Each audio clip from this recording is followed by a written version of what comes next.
are going to learn English grammar. आपण पाहत आहोत इंग्लिश मध्ये कसं बोलायचं, म्हणजे जेणेकरून आपल्याला फ्लुएन्सी येऊन जाईल का. इंग्लिश मध्ये जातो पण इंग्लिश बोलता येत नाही. दिस इज द अवर प्रॉब्लेम. त्यामुळे आपल्याला पाहिजे वन बाय वन आपण इंग्लिश मध्ये कसं बोलायचं. चला पाहूया. आज अभ्यास करताना कोणतं काहीतरी वाक्य बोलताय त्याला आपल्याला इंग्लिश मध्ये कसं ट्रान्सफर करायचं आणि इंग्लिश मध्ये ते वाक्य कसे बनवायचे ते पाहायचे. चला फर्स्ट आपल्याला रीडिंग चालू आहे. सपोज तर वाक्य व्हायचे वाचन सुरू करा. ओके. आता फर्स्ट थिंग वाचन सुरू करा इंग्लिश मध्ये आपल्याला ट्रान्सफर करायचं. तर वाचनाला काय म्हणतो आपण? रीड. सुरूला काय म्हणतो? स्टार्ट. ओके. जस्ट आपल्याला काय करायचं, ह्या वर्डला व्यवस्थित पुट करायचं आणि आपलं सेंटेन्स बनवायचं. म्हणजे आपल्याला काय म्हणावं लागेल ना, इंग्लिश मध्ये फक्त आपल्याला तुम्हाला पहिले सांगितले फक्त वर्ड जे जंबल झालेले असतात तेच ते एक लाईनने व्यवस्थित त्याला पुट करायचं म्हणजे आपलं सेंटेन्स तयार होईल.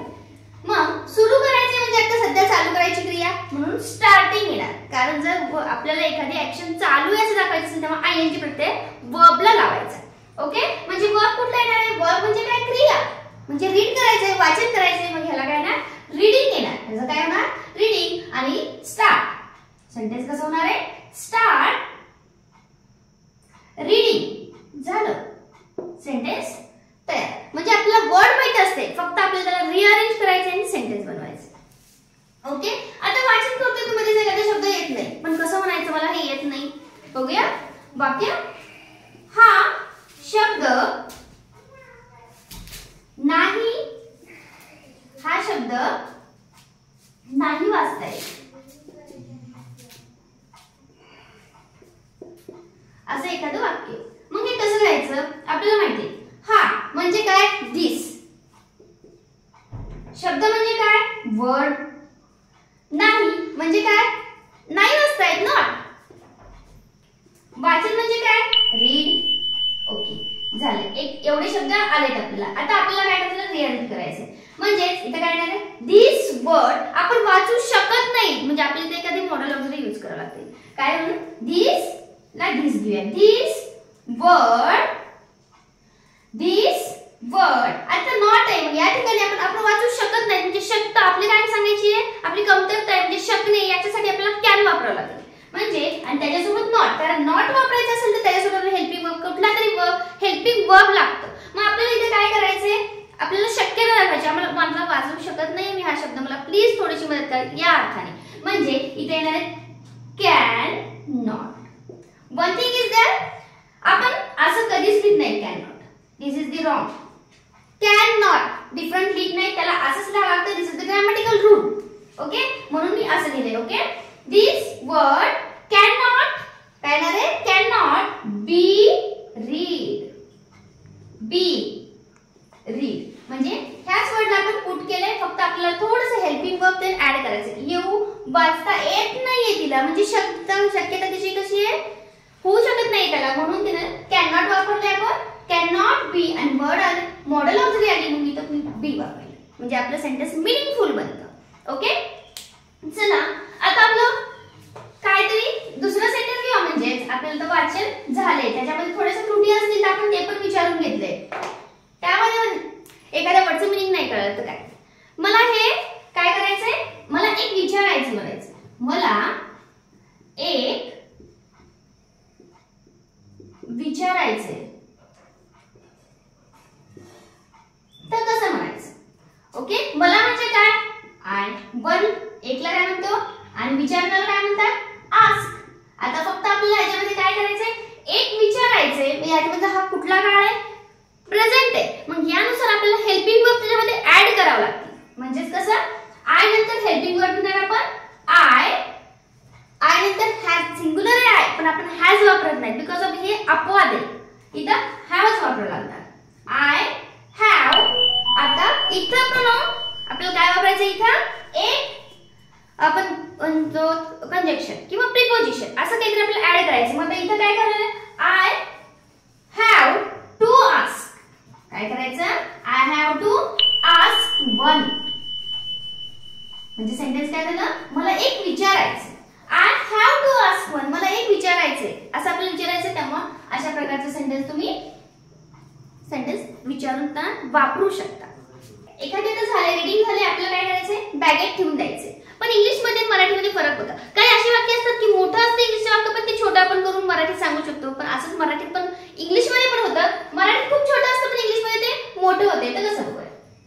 बॅगेत ठेव, ठेवा. ओके, यालाच काय करायचं आता. बॅग म्हणजे इंग्लिश आलं, ठेव म्हणजे काय, कीप. ठेवायला काय वापरायचं आपण, कीप. आणि बॅग हा इंग्लिश शब्द आहे. ओके, हा झाला बॅगेत, बॅग आणि कीप. आता ह्याला आपल्याला रिअरेंज करायचंय. म्हणजे काय होणार आहे, कीप इट, कीप इट, ठेव. कशामध्ये, इन द बॅग. म्हणजे फक्त आपल्याला दोन शब्द माहिती आहेत, तर याच्यामध्ये काही आपल्याला ऍडिशनल ऍड करायचं आहे. Meaningful sentence. Keep it in the bag म्हणजे बॅग घेत. म्हणजे इथे काय बॅग घेत आहे ना, म्हणजे इन बॅग. बॅगला बॅग दिला आणि त आलं म्हणजे इन आलं, त्याच्यामुळे इथे इन बॅग. म्हणजे ह्याला असं केलं, कीप इट म्हणजे जे काय आहे त्याच्यापाशी ते कुठे ठेवायचंय, बॅगेत ठेवायचंय. अशा पद्धतीने हे बॅगेत ठेव हे सेंटेन्स आपलं. आता खूप जणांना सवय असते, रीडिंग करतात, अभ्यास करतात, पण सिम्पली प्लेइंग विथ पेन. म्हणजे त्यावेळेस कोण कोण म्हणतात, ए पेनासोबत खेळू नकोस, मला लागेल किंवा उडून लागेल, अशा पद्धत. आपल्याला काय झाला, पेनासोबत खेळू नकोस. सेंटेन्स घेऊया न्यू.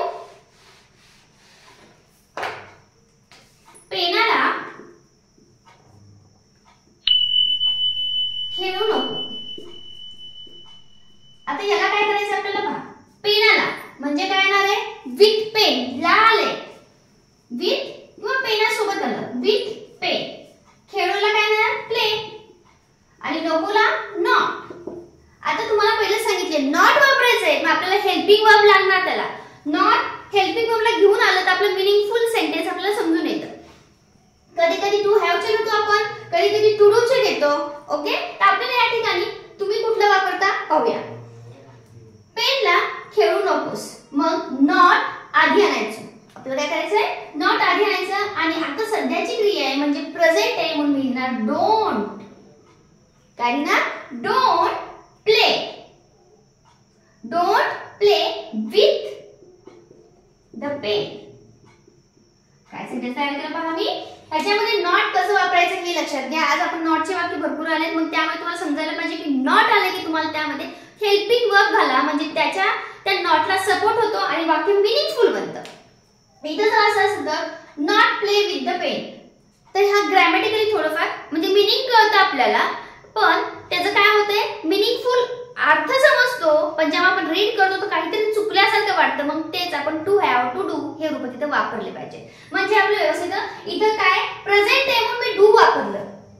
तो खेळत होता म्हटलं तुम्ही तेव्हा डिड वापरणार का, because of the past tense is there. Okay, इथं प्रेझेंट आहे म्हणून वापरलं do not play with the pen. अशा पद्धतीने आपण हे जे काही डेलीचे वाक्य आहेत, वाक्य कसे तयार करायचे यासाठी आपल्याला हे वर्डिंग माहित पाहिजे. फक्त रिअरेंज कसं करायचं हे आपण शिकतोय.